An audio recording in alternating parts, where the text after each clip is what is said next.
নমস্কার। আমাদের একটা ধারণা আছে, তা হলো পশ্চিমবঙ্গে মুসলমানদের আনুপাতিক সংখ্যা বৃদ্ধির কারণ তাদের অনিয়ন্ত্রিত বংশবৃদ্ধি। এই ধারণাটা হওয়ার কারণ রাজনৈতিক নেতাদের ক্রমাগত প্রচার। ধরেই নিলাম বিজেপির এই প্রচারটা উদ্দেশ্যমূলক, কিন্তু যখন পশ্চিমবঙ্গের দাপুটে মন্ত্রী ফিরহাদ হাকিম বলেন যে আমরা সারা ভারতে 17%, কিন্তু পশ্চিমবঙ্গে আজ 33%, তখন মনেই হয় যে আরে বহরে মুসলমানরা তো বাড়ছে।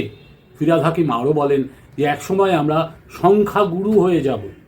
তারা কোন আনুপাতিক হারে তিনি এই বিশ্লেষণটা দিয়েছেন সেটা তিনিই জানেন, কিন্তু শঙ্কা হয় যে যে কোনো প্রকারে তাদের সংখ্যা বৃদ্ধি ঘটাতে চলেছে।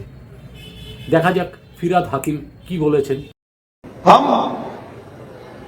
एक ऐसे कौम से हैं जो कौम बंगाल में तो हम 33% हैं, मगर हिंदुस्तान में भी हम सिर्फ 17% है और हमें माइनॉरिटी कम्युनिटी कहा जाता है।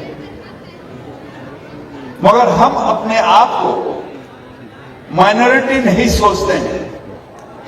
हम सोचते हैं अगर अल्लाह की रहमत है हमारे ऊपर, अगर तालीम हमारे साथ है,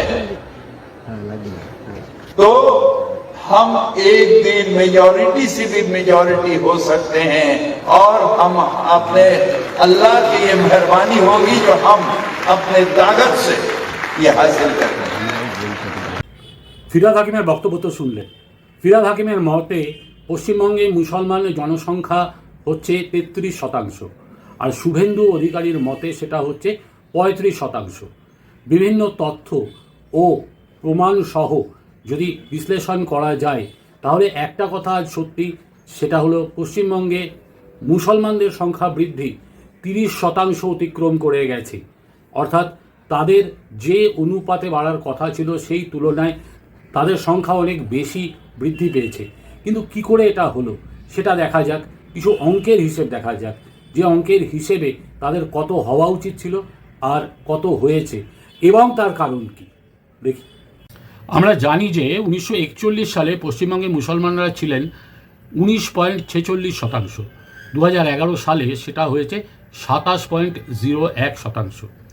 এখন একটা জিনিস আপনাদের কাউন্ট করতে হবে, সেটা হচ্ছে সার্বিক জন্মহার বা টোটাল ফার্টিলিটি রেট, অর্থাৎ কত শতাংশ হারে তারা বৃদ্ধি পাচ্ছেন।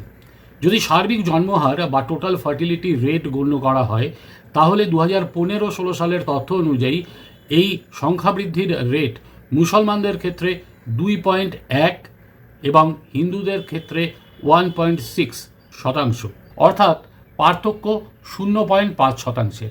এই হিসেবকে ধ্রুবক ধরলে মুসলমানদের সংখ্যা আরও 1.89% বা 1.89% 2011 থেকে 2024 বাড়ার কথা। অর্থাৎ তাদের মোট সংখ্যা হওয়া উচিত 27.01 প্লাস 1.89 মানে 28.90%। অর্থাৎ এই মুহূর্তে মুসলমানদের পার্সেন্টেজ হওয়া উচিত 28.90%, তার বেশি কিছুতেই নয়। তাহলে এই 30%-এর বেশি অর্থাৎ 2 থেকে 5% মুসলমান বাড়ল কী করে? আর সংখ্যাটা কিন্তু ফেলে দেওয়ার মতো নয়, 20 থেকে 50 লক্ষ। তাহলে এর কারণ কি শুধুমাত্র মুসলমানদের বংশবৃদ্ধির হার নাকি অন্য কিছু? ঠিক সেই অন্য কিছুই হচ্ছে এর মূল কারণ, সেটা হচ্ছে অনুপ্রবেশ। বাংলাদেশে হিন্দু নির্যাতন নিয়ে আমরা যখন গলা ফাটাচ্ছি তখন প্রচারের আলোর বাইরে বা আড়াল থেকে দেখা যাচ্ছে পশ্চিমবঙ্গে হু হু করে ঢুকছে মুসলমান অনুপ্রবেশকারীরা। সেই মুসলমান অনুপ্রবেশকারীরা আসছে কোথা থেকে? বাংলাদেশ থেকে।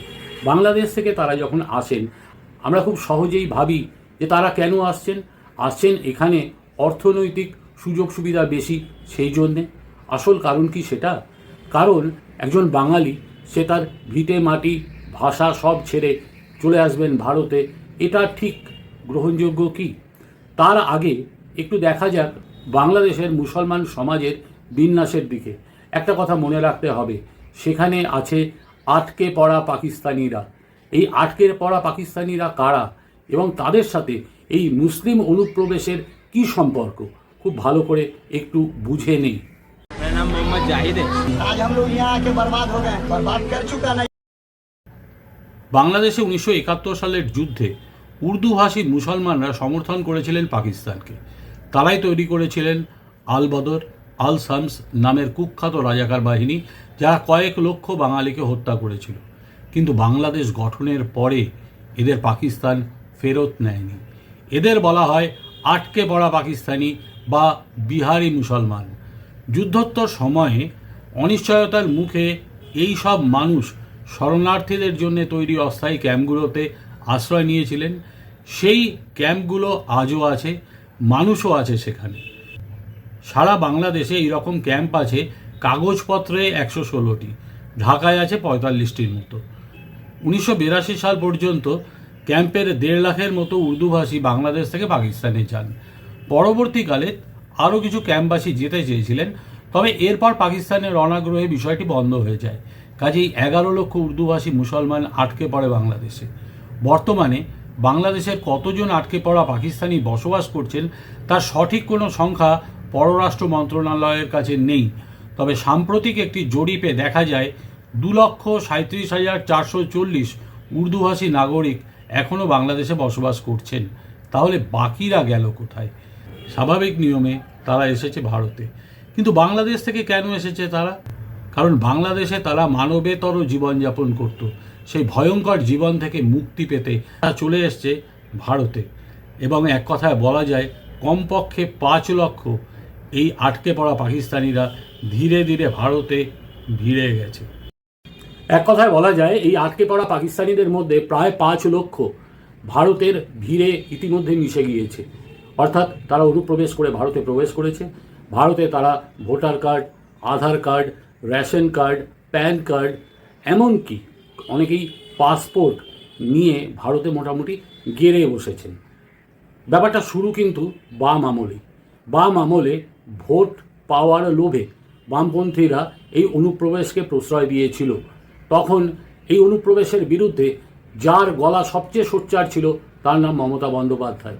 কিন্তু যেই যায় লঙ্কায় সেই হয় রাবণ। মমতা বন্দ্যোপাধ্যায় ক্ষমতায় আসার পরে যে ব্যাপারটা ঘটল সেটা হচ্ছে এই অনুপ্রবেশের হার আরও বেড়ে গেল। এখন বরঞ্চ যে চিৎকার করে তারা হচ্ছে বিরোধী দল বিজেপি। 5 লক্ষ আটকে পড়া পাকিস্তানিদের মধ্যে থেকে তারা এদেশে চলে এসছে। তাদের আইডেন্টিফাই করা খুব মুশকিল, কেননা তারা বাংলা ভাষাও জানেন, তারা হিন্দি ভাষা জানেন, তারা উর্দু ভাষা জানেন। কাজেই তাদের কিন্তু এই মুহূর্তে আইডেন্টিফাই করা এনআরসি বা সিএএ ছাড়া সম্ভব নয়। বাংলাদেশে এরা কখনোই সুস্থ জীবন পাননি। এরা পশ্চিমবঙ্গে এসে বরঞ্চ অনেক স্বাধীন এবং সুস্থ জীবন পেয়েছে। এবং পাওয়ার পরে এরা যেটা করছে সেটা হচ্ছে বিভিন্ন ধরনের বাংলাদেশি সন্ত্রাসীদের এরাই আশ্রয় দিচ্ছে এবং এদের মদতে বাংলাদেশি সন্ত্রাসীরা আমাদের দেশকে অস্থির করার দিকে এগোচ্ছে। দেখুন, এই মুহূর্তে প্রত্যাশা করাটা ঠিক নয় যে আজকে যে শাসক দল, সেই শাসক দল এই অনুপ্রবেশ রোখার জন্যই চেষ্টা করবে। তার কারণ হচ্ছে শুধু অনুপ্রবেশকারী মুসলিমরা নন, পুরো মুসলিম সমাজ আজ যে ভোটটা দেয় সেটা হচ্ছে শাসক দলের বাক্সে। কাজেই শাসকরা এই ব্যাপারে নির্বিকার থাকবে, এটা খুব স্বাভাবিক। এই অনুপ্রবেশকারী মুসলমানদের বিভিন্ন তথ্য প্রমাণ আপনারা একটু খোঁজ করলেই জানতে পারবেন। কিন্তু প্রশ্ন হচ্ছে দায়িত্ব এখন কার? দায়িত্ব কিন্তু প্রত্যেক হিন্দু নাগরিকের। কারণ হিন্দু নাগরিকদের সচেতনতা এবং কণ্ঠ তোলা, তার ওপরে নির্ভর করছে এই অনুপ্রবেশকারীদের আগমনের হার।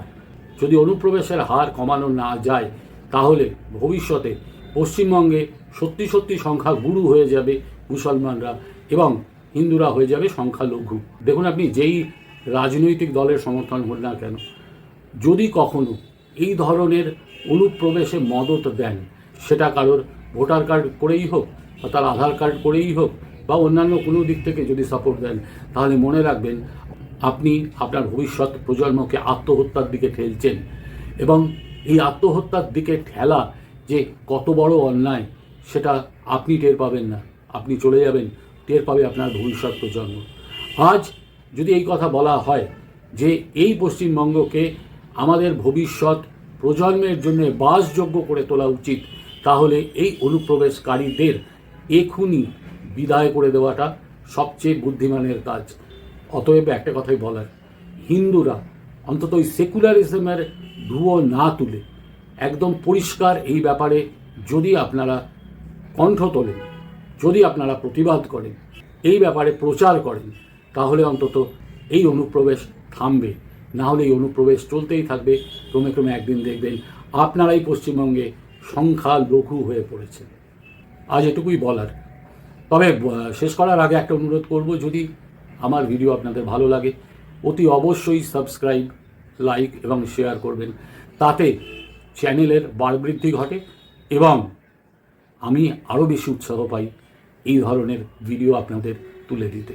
নমস্কার, ভালো থাকবেন সবাই।